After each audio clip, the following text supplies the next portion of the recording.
네, 안녕하세요, 여러분. 반갑습니다. 한 주 잘 보내고 계신가요?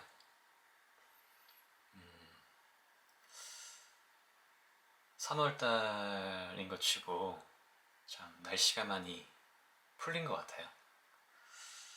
예전에는 아직 3월 달이라 그러면 아직 패딩을 꼭 입어야 되고 아직 겨울옷을 좀 정리하기에는 이른 그런 시즌이었는데 오늘 저는 살랑살랑 불어오는 바람에 또 살짝은 가벼워진 그런 옷차림으로 좀 걷다가 이렇게 들어왔습니다. 어, 이번 주에 저희 집 건너편에 새로운 카페가 하나 생겼어요. 처음 이제 공사 중일 때는 도대체 이렇게 좋은 건물에는 또 어떤 가게들이 들어올까 이런 궁금증으로 시간을 보냈던 게 떠오르는데 감사하게도 이쁜 카페가 들어와 있는 걸 보고 참 기뻤습니다. 저는 이제 저희 집을 기준으로 이제 제가 걸어갈 수 있는 그 거리 내에서 이렇게 아기자기하고 이렇게 아담한 카페를 찾는 것을 참 즐겨 하는데요. 또 제가 거기를 안 가볼 수 없었겠죠. 네. 제가 이제 카페를 이렇게 찾을 때 좀 저 나름대로 저한테 좀 중요하게 생각하는 부분은 꼭 이렇게 창가 쪽에 이렇게 좀 햇살이 잘 들어오는 창가 쪽에 구석진 자리가 꼭 있었으면 좋겠다. 단 가급적이면 그 환기를 위해 그 창문을 좀 열었다 닫았다 할 수 있는 그런 자리. 그게 있으면 금상첨화라고 늘 생각을 하는데 그런 기대감을 가지고 이제 오늘 아침에 카페를 갔는데 어쩜 다행히도 제가 딱 좋아하는 그런 스타일의 자리가 있더라고요.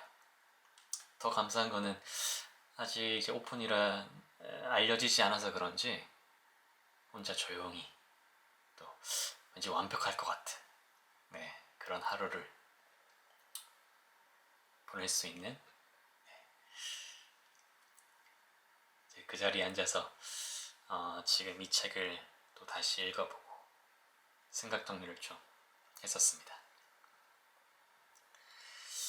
그런데 아니나 다를까 제 눈에 불안 요소가 하나 들어오기 시작하더라고요. 신규 오픈한 곳이라 그런지 이제 곳곳에 이제 화분들이 있었는데요. 물론 개업 화분이겠죠. 네. 근데 이렇게 사람이 자주 이렇게 지나다니던 그 위치에 한 고무나무가 이렇게 떡하니 자리를 잡아 있는 걸 보고 그런 느낌 있잖아요. 불안한데 이런 느낌. 제가 직원들께 좀 말씀을 드릴까 하다가 또 너무 바빠 보이셔서 이내 그 생각은 접고 전 또 제가 하는 일에 좀 집중을 하고 있었는데 한 30분 정도가 지났을까요? 이제 아니나 다를까 한 직원분이 이제 급하게 물건을 치우다 그 화분을 쳐버리고 말았네요. 뭐 도자기 화분이라 넘어지는 순간 이제 카페에 있는 사람들 모든 시선이 그곳에 집중될 수밖에 없는 큰 소리와 함께 화분은 정말 산산조각 나고 말았습니다. 정말 이쁜 고무나무였는데 또 사장님은 그대로 그 화분을 비닐봉지에 싸서 버리시는 안타까운 장면을 보고 말았습니다. 식물을 좋아하는 저로서는 완벽할 것 같았던 이 카페에서의 시간이 약간의 또 아픔이 있는 그런 순간이었습니다. 이 카페에서의 시간은 대체적으로 참 좋았지만 또 식물 나라로 가버린 그 고무나무를 바라보면서 이 짧은 시간조차도 완벽하지 않음을 그렇게 또 느끼는 시간이었습니다. 우리의 삶이 완벽할 수가 없겠죠. 그 완벽하다는 거에 정의도 제 기준도 사실 좀 다를 수가 있고요. 오히려 완벽하다면 우리의 삶이 또 어떤 재미가 있을까? 오히려 재미가 없진 않을까? 이런 생각도 하긴 합니다. 저희는 오늘도 또 넘어지고 또 생각지도 못한 일들이 저에게 일어나지만 그 많은 변수들이 또 우리를 기다리고 있어요. 하지만 말하고 싶습니다. 완벽하지 않아도 그래도 이만하면 좋은 거 아니냐고. 그 질문을 하게 해준 그런 답을 찾아가는 과정의 책이었고요. 본서를 제가 딱 서점에서 보자마자 딱 꽂혔었습니다. 이 책 표지 자체가 제가 좋아하는 톤의 약간 감성적인 느낌? 제 손이 안 갈 수가 없었습니다. 스튜디오 오드리라는 출판사에서 나온 책이고요. 김혜진 작가님의 글입니다. 완벽하지 않아도 이만하면 좋겠어요.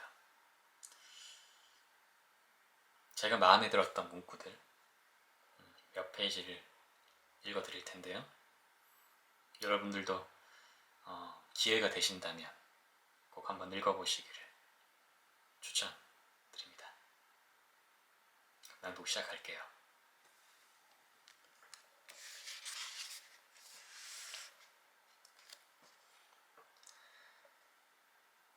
(24의) 시간. 하루 24시간 중에 3시간은 나를 위한 시간입니다. 7시간은 꿈을 꾸고 1시간은 밥을 먹고 나머지 시간에는 사람들을 만납니다. 웃고 뛰고 정신없이 그 시간들을 보내고 나면 또다시 내 시간이 옵니다. 마치 귀퉁이를 접어놓은 책 같습니다. 나를 위한 순간은 잠시 접어두고 다시 그 시간이 오면 펼쳐보게 되는 양면을 가진 순간들. 나를 위한 그 시간을 기다리기 위해 같은 장을 열어두고 구역구역 살아내는 것만 같습니다. 그리고 지금은 정확히 4분이 지났습니다. 나는 내게 주어진 3시간 중에 절반을 글을 쓰는 데 썼고 또 그 전에 나를 그리워하는 데 썼습니다. 눈을 감으면 내일은 오고 나는 또 오늘을 그리워하겠지요. 오늘을 잘 살았다 확신하진 못하지만 내일이 되고 아주 많은 시간이 흐르고 나면 알게 되겠죠. 돌아가고 싶거나 그립거나. 하루 중 나를 위해 쓰지 않은 그 시간들도 언젠가는 그리움일 때가 된다는 것을.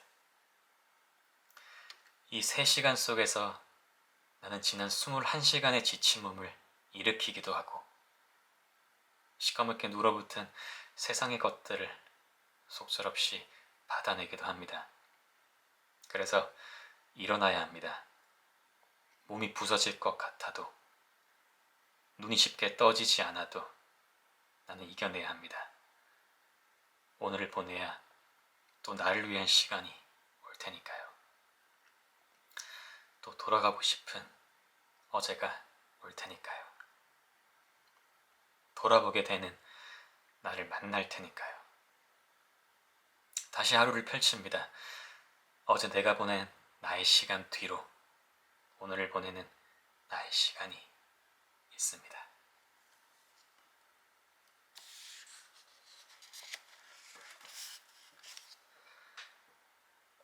마지막. 나는 늘 삶의 끝이 어딘지 알고 싶었다.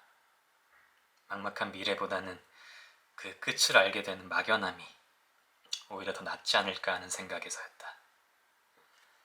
나는 어떤 사람이 될까?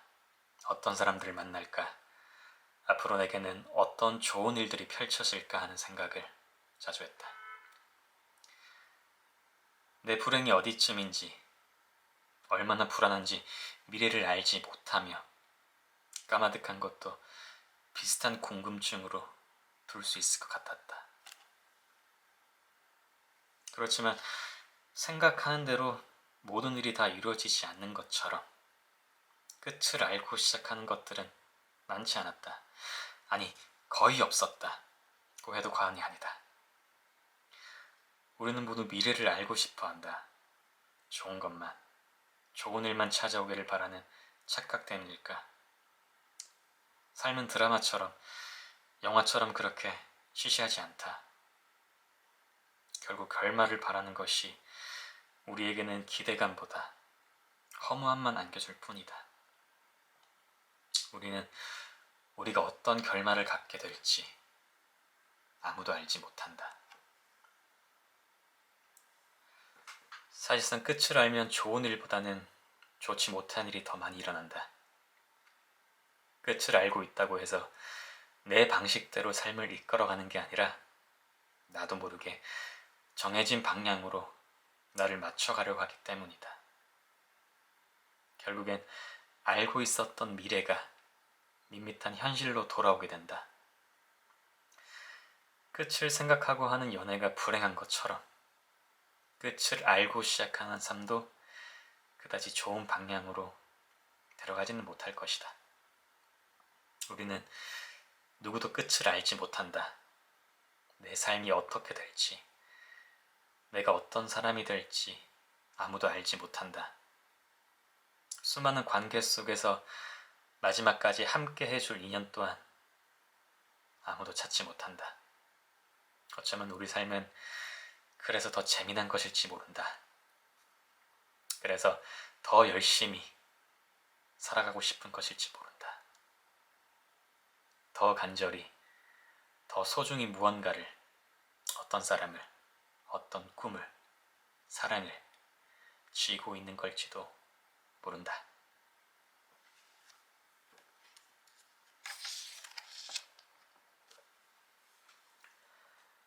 거울. 사람이 유일하게 못 보는 모습이 있다. 바로 자기 눈으로 스스로를 확인하는 것. 거울, 누군가의 눈, 카메라 등을 통해서 비치는 모습이 아니라 내가 내 눈으로 내 모습을 바라보는 일은 불가능하다. 왜 나는 내 모습을 볼 수 없을까? 왜 무언가나 누군가를 통해야만 볼 수 있는 걸까?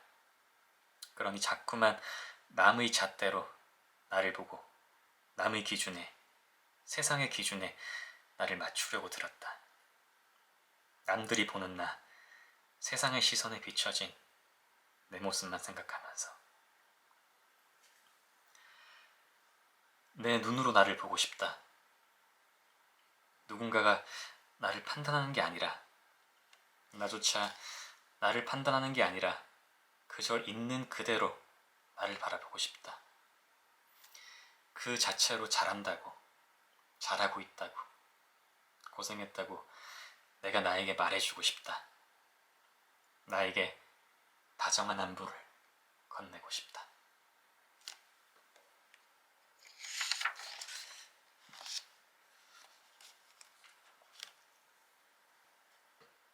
감사하는 삶. 어릴 때부터 나는 쉽게 체했다. 고기는 물론이고 김밥을 먹어도, 속 편한 된장찌개를 먹어도, 라면을 먹어도, 그 어떤 음식을 먹어도 그랬다. 주변 친구들은 보통 체한 음식은 다시 먹고 싶지 않잖아. 넌 왜 그렇게 잘 먹어? 와 같은 말들을 여러 번 하기도 했으나 나는 먹고 체하지 않는 음식이 얼마나 되는지 그렇게 생각했다. 그렇게 따지면 먹을 수 있는 게 하나도 없었다. 집에서 밥을 먹을 땐 체한 적이 많지 않지만 밖에 나가서 먹는 음식은 줄곧 그랬다. 그런 걸 보면 나는 편한 곳이 아닌 데서는 남들보다 쉽게 예민해지는 사람이라는 것을 알 수 있었다. 머리로는 그렇지 않다고 몇 번이나 외쳐도 당장은 몸이 반응했다.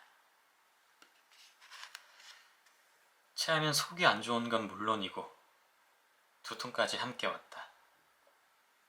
속을 개워내고 싶어도 헛구역질을 안 하고 아무리 등을 두드려도 울려대기만 할 뿐 더는 나아지지 않는다. 약을 먹고 기다리는 수밖에 없다. 몸이 아플 땐 생각이 더 많아진다. 사소한 것에 불평했던 내가 후회되고 작은 것에도 감사하지 못한 내가 미워진다. 속만 조금 더 괜찮아졌으면, 두통이 조금만 사라지기를, 그 순간만 지나기를 바라는 기도에 내가 참 작고 연약한 사람이구나 하는 생각을 한다. 멀겋게 끓인 흰 죽을 잘근잘근 씹어대고 작고 약한 내가 얼마나 많은 것들을 잊고 사는지를 함께 곱씹어보게 된다. 완벽한 사람이 되기 위해 얼마나 많은 것들을 움켜쥐고 놓지 않았는지, 미완성으로 살아가면서 완전한 사람이 되기 위해 얼마나 감사한 것들을 내버려 두었는지 떠올리게 한다. 지금 이 순간은 결코 돌아오지 않는다. 이 순간은 소중한 것들이 얼마나 소중한지 아는 사람들에게만 존재할 거다. 그것들은 생각하는 것에 따라 소중한 것들이 되기도, 하찮은 것들이 되기도 한다. 작은 것들 중에는 작지만 큰 것들이 많다. 되게 우리가 매일같이 살아가는 삶, 너무 작고 당연해서 잊고 사는 것들이 되게 그렇다. 많은 것들이 모여 크게 된다. 작은 불평은 더 큰 불평을 낳지만 작은 감사는 더 큰 감사를 낳는다. 세상에 어느 것 하나 당연한 건 없다. 사소한 것에도 끊임없이 감사하며 살아가는 삶, 이보다 소중한 인생이 있을까?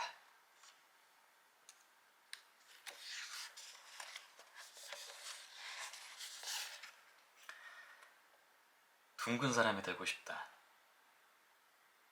가슴 한편이 허해지면 묵혀뒀던 것들을 꺼낸다. 작년 이맘때 했던 걱정들, 고민들, 숱하게 적어놓은 공책이 동강나버린다. 붙여보려고 테이프로 칭칭 몇 번이나 감았지만 이미 뜯겨버린 종이는 조각조각 날 뿐이다. 잘 살고 싶었는데 오늘도 삶에 비켜서 버렸다.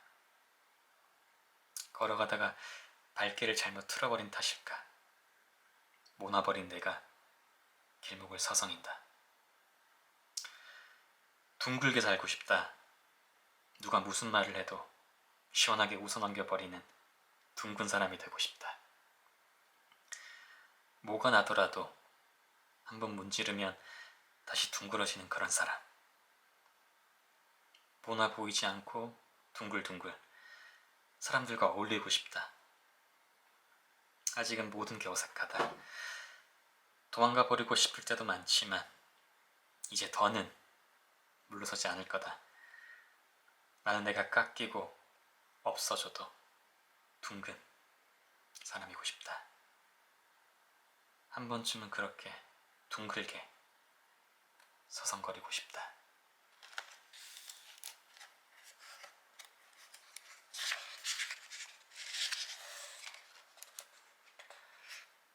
겸손.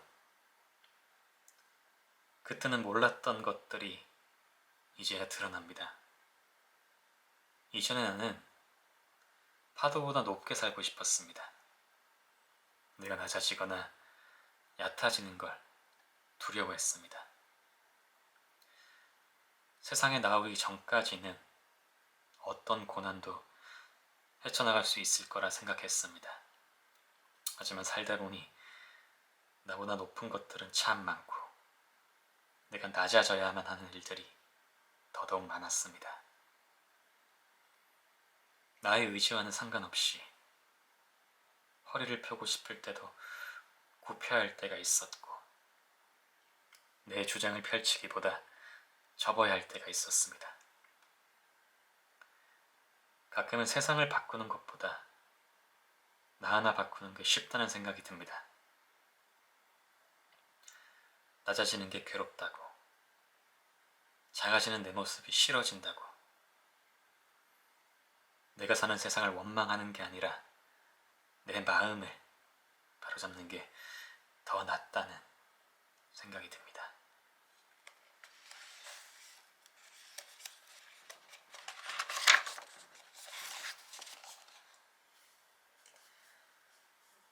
사랑받기 위해 태어난 사람. 당신은 사랑받기 위해 태어난 사람. 지연 언니는 이 노래를 들려주면 늘 울었다.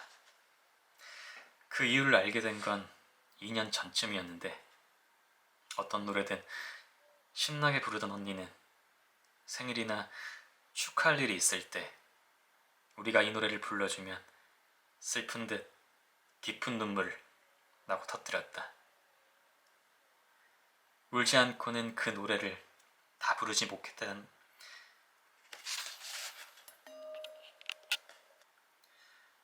세상에 나오기 전까지는 어떤 고난도 헤쳐나갈 수 있을 거라 생각했습니다. 하지만 살다 보니 나보다 높은 것들은 참 많고 내가 낮아져야만 하는 일들이 더더욱 많았습니다. 나의 의지와는 상관없이 허리를 펴고 싶을 때도 굽혀야 할 때가 있었고 내 주장을 펼치기보다 접어야 할 때가 있었습니다. 가끔은 세상을 바꾸는 것보다 나 하나 바꾸는 게 쉽다는 생각이 듭니다. 낮아지는 게 괴롭다고, 작아지는 내 모습이 싫어진다고,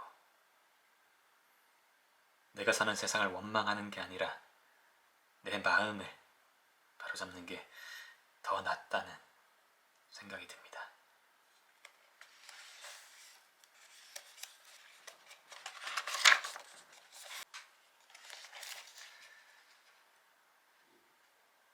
사랑받기 위해 태어난 사람. 당신은 사랑받기 위해 태어난 사람. 지연 언니는 이 노래를 들려주면 늘 울었다. 그 이유를 알게 된 건 2년 전쯤이었는데 어떤 노래든 신나게 부르던 언니는 생일이나 축하할 일이 있을 때 우리가 이 노래를 불러주면 슬픈 듯 깊은 눈물을 마구 터뜨렸다. 울지 않고는 그 노래를 다 부르지 못했다는 말도 덧붙였다. 언니는 한 번도 그 노래를 끝까지 불러본 적이 없다고 했다. 처음엔 그 말을 듣고 조금 의아했다. 초등부 시절에 교회에 가면 매일같이 불렀는데 너무 자주 부른 탓일까? 부를 때마다 그 의미가 무엇인지 한 번도 가사를 깊게 곱씹어 본 적이 없었다. 다소 오글거리고 다소 숙연해지는 노래 가사를 성인이 되니 더 잊고 살았다. 그렇게 자주 불렀던 노래는 교회에서조차 부를 일이 줄었다. 다소 긴 반주로 시작해서 다소 긴 반주로 끝나곤 하는 노래. 어김없이 교회에 간 어느 날도 누군가의 생일이었다. 다 같이 한 사람을 위해 불러주는데 그 노래 가사를 처음으로 곱씹게 되었다. 누가 뭐라 한 것도 아닌데 갑자기 가슴이 울컥하더라는 거였다. 당신은 사랑받기 위해 태어난 사람. 당신의 삶 속에서 그 사랑받고 있지요. 당신이 이 세상에 존재함으로 인해 우리에게는 얼마나 큰 기쁨이 되는지. 내가 쓸모없는 사람이라 느껴질 때가 있다. 점점 살면서 사랑받는 일이 적어지는 것만 같고 사랑과는 한 발자국 떨어져서 걷게 될 때가 많은 것처럼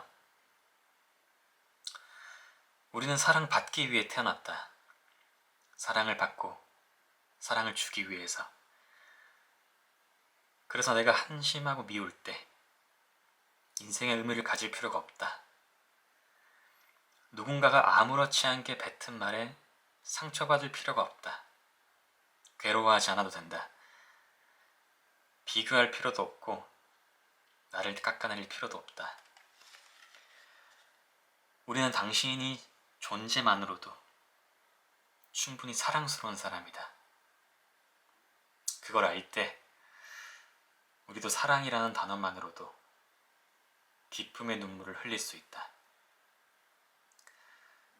더 이상은 울지 마라. 울어도 웃을 줄 알며 우는 사람이 되기를. 그 삶 속에서 사랑을 찾는 사람이 되기를.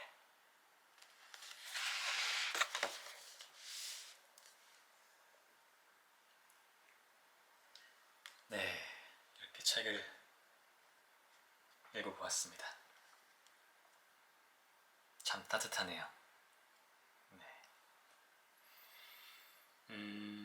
지금 이 시간을 함께 공유하고 있는 여러분의 하루하루가